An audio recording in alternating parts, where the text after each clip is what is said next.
I think हमने बहुत सारी इंटरेस्टिंग बातें रेकी माइंड पावर के बारे में करी, हमने देखा कैसे आप एक मनी मैग्नेट बन सकते हो। आपकी स्टोरी काफ़ी इंस्पायरिंग है, जैसे काफ़ी सारे लेसन्स मुझे तो सीखने मिले कम। बट एक चीज़ मुझे लगता है और जिसके ऊपर आपने बीच में बात करी थी, बट मैंने सोचा पहले बात कंप्लीट हो जाए फिर पूछता जी हूँ। जी जी। होपन ओपन ओपो ये क्या होता है इसका हो एग्जैक्टली आप? ओपन ओपन हो open open Oppo, okay. Right right, उसका हो ओपन प्रोनाउंस ओपनो मैंने एक्चुअली इसमें भी इसके, आप काम करते हाँ हो, जी इसके हाँ जी, बारे में आपने पढ़ा ये है? ओपन ओपनो जब मैंने इसके टर्म नहीं सुना था, हम्म। जब मैंने भी नहीं सुना था, हम्म। उससे पहले मैं इंटीग्रेट कर चुका था मेरे रेकी एंड माइंड पावर में अच्छा 2010 में। तब तक मैंने ओपन ओपन नहीं सुना था। अच्छा ओपन ओपन सुना ही मैंने 2014 2015 2016 में। अच्छा।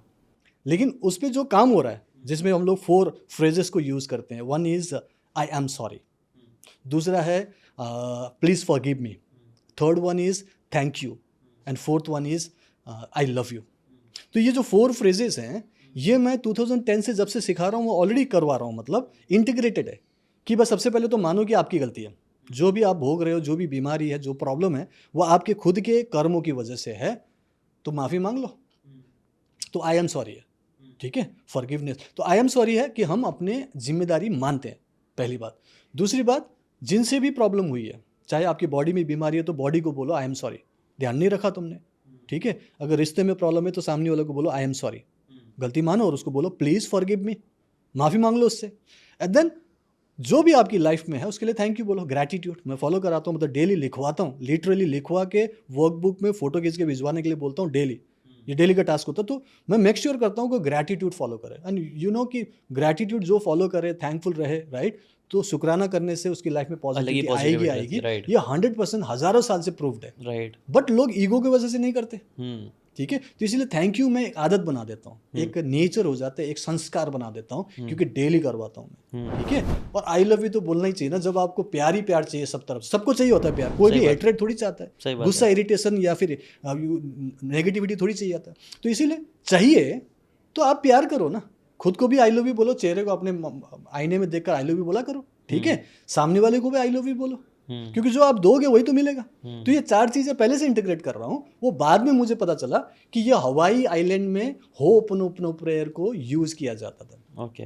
वो लोग ट्रेडिशनली यूज करते हैं, नॉर्मली वो लोग प्रे करते रहते हैं। ये 4 फ्रेजेस का मतलब बेसिकली वो लाइफ में इंटीग्रेट करते हैं। लाइफ में इंटीग्रेट करना ये एक संस्कार ही हो गया। वो लोग मतलब उनको नहीं पता कि ये किस टाइप की साइंस वाइंस है, लेकिन जैसे नॉर्मली बोलते हैं ना कि हम लोग अच्छा सोचो बच्चा, बोलते हैं ना कि भाई कभी गलत मुंह से मत निकालो, अच्छा सोचो अच्छा होगा। हाँ हाँ अच्छा ही होगा, हमेशा पॉजिटिव बोलो, गलत बातें मुंह से मत निकालो, हाँ, बुरा जुबान पर मत बोलो। सरस्वती बैठी होती है। ये तो हमने संस्कार में सुना। हाँ अब उस चीज़ को सुना तो है, लेकिन हम उसको इम्प्लीमेंट नहीं करते। तो उन्होंने इसको इम्प्लीमेंट किया, उन्होंने डेली का अफेयर बना दिया। तो हवाई आइलैंड के लोग सुनते हैं कि बहुत खुश रहते हैं, हैप्पी रहते हैं, उनको कोई प्रॉब्लम नहीं होती, ऐसे सुना।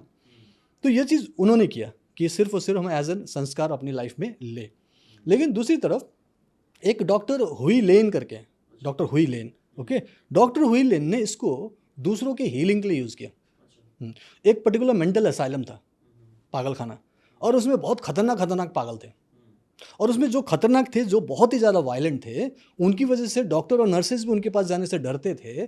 उसके लिए उनके पास गए बिना, गए नहीं उनके पास, उनके पूरे फाइल्स लिया अपने ऑफिस में, और उनके फाइल्स को पढ़ते हुए कि फलाना ढिमकाना, इनका नाम ये है, इनकी ये प्रॉब्लम है, उनका पूरा हिस्ट्री देख लिया, और उनके नाम पे उन्होंने सिर्फ ये प्रेयर करना शुरू किया, I am sorry, please forgive me, thank you, I love you.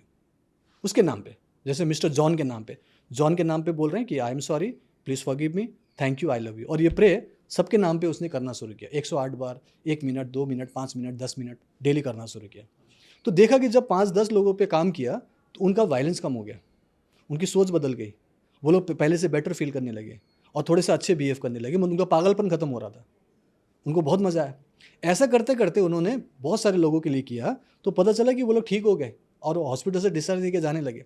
और एक टाइम ऐसा है, 1 साल में टाइम ऐसा आया कि डॉक्टर हुईलेन बोलते हैं कि वो हॉस्पिटल पूरा खाली हो गया, पागल रहा ही नहीं। ये डॉक्यूमेंटेड है, ये उनकी किताब में भी लिखा है, और डॉक्यूमेंटेड है, मतलब सिर्फ कहानी नहीं है। तो सिर्फ होपनोपनो प्रेयर से किसी और के लिए करके उन्होंने ये ठीक किया, तो मैं बोलता ये काम करता ही होगा डेफिनेटली। बेसिकली प्रेयर थी, एक दुआ काइंड ऑफ चीज़। नहीं, प्रेयर से ज़्यादा ये वाइब्रेशन है। देखो, we are all energies, right, आप भी एनर्जी, मैं भी एनर्जी हूँ, ठीक है। सो एनर्जी जो है ना, ट्रैवल करता है वाइब्रेशन से, इमोशन से, थॉट से, ठीक है। और वो क्या कर रहे हैं, तो उनके नाम पर कि भाई उनके अंदर जो भी प्रॉब्लम है, जो भी नेगेटिविटी है, जिसकी वजह से बेचारा पागल हुआ है, तो पहले उसको शांति तो मिले, तो उसके नाम पर ये प्रेयर करा, जॉन तुम्हारे लिए बोल रहा हूँ मैं, ठीक है, I am sorry, please forgive me, thank you, I love you. ये चीज़ कंटिन्यू करने लगे, ठीक है, तो उससे क्या होगा कि उनकी नेगेटिविटी दूर हो गई, उनके अंदर की शिकायत खत्म हो गई और उनका माइंड ठीक होने लगा, ऐसा उन्होंने बोला। ओके। अब मैं इस पे सिर्फ अकेले काम नहीं कर रहा हूँ, हम्म। मैं रेकी को कर रहा हूँ, और रेकी तो ऑलरेडी मैंने समझा दिया, हम्म। इंटरनल ब्लॉकेज को दूर कर रहा है, चक्रों को ठीक कर रहा है, राइट। तो इसके साथ इंटीग्रेट करने से देखा कि रिजल्ट अच्छा आ रहा है, ओके। इसलिए मैंने 2010 से ही ये करवा रहा हूँ। अच्छा। मेरा पूरा वर्कबुक होता है, एक पूरा वर्कबुक बनवाया मैंने, उसमें फॉरगिवनेस भी है, उसमें आपका ग्रैटिट्यूड पूरा है, वो तो मैं प्रैक्टिकली डेली करवाता हूँ, और इसमें मैं जब हीलिंग करवा रहा हूँ तो वही है, आई लव यू वाला लव वाला सिस्टम भी लेके आता हूँ, और थैंक यू तो बोलना ही बोलना है, तो ये चारों चीज़ों को वहाँ पे मैंने इंटीग्रेट किया ऑलरेडी है तो, और ये काम कर रहा है। ओके। और इसी को मैं फिर लॉ ऑफ अट्रैक्शन के साथ जोड़ता हूँ, क्योंकि जो भी चीज़ें आप कर रहे हो तो अपनी प्रॉब्लम को तो सॉल्व करना चाहते हो ना, तो जो भी चीज़ आप मैनिफेस्ट करोगे तो वही चीज़ तो लॉ ऑफ अट्रैक्शन चाह रहे हो ना, लॉ ऑफ अट्रैक्शन चाहते हो तभी तो मैनिफेस्ट होगा, ठीक है। और लॉ ऑफ अट्रैक्शन क्या बोलता है, जो भी चाहिए उसकी एनर्जी क्रिएट करो, तो रेकी एंड माइंड पावर से वो एनर्जी क्रिएट ही किया जा रहा है इंटरनली, और जैसे ही क्रिएट होता है आपका ऑरा लव या वो मैग्नेट बन जाता है, देन वो कुछ भी चीज़ को अट्रैक्ट कर सकता है। तो लॉ ऑफ अट्रैक्शन भी इसमें यूज़ हो रहा है। और लॉ ऑफ अट्रैक्शन के लोग क्या बोलते हैं पता है, कि लॉ ऑफ अट्रैक्शन करना पड़ता है। मैं बोलता हूँ लॉ ऑफ अट्रैक्शन तो ऑल द टाइम काम कर रहा है ना, अच्छा, ऑल द टाइम काम कर रहा है। उसके लिए आपको अफर्मेशन करना, विजुअलाइजेशन करना, वो किताब पढ़ के ही जानना जरूरी नहीं है, ये सभी के लिए 24/7 काम कर ही रहा है। ये नहीं, लोग नहीं समझते। आप बीमार हो, रिलेशन खराब है, फाइनेंशियली आप स्ट्रगल कर रहे हो, तो आप ही ने तो मैनिफेस्ट किया ठीक है, और आपने जानबूझ के तो मैनिफेस्ट नहीं किया, लेकिन किया ना, वो एनर्जी तो क्रिएट हुई होगी तभी तो मैनिफेस्ट हो रहा है।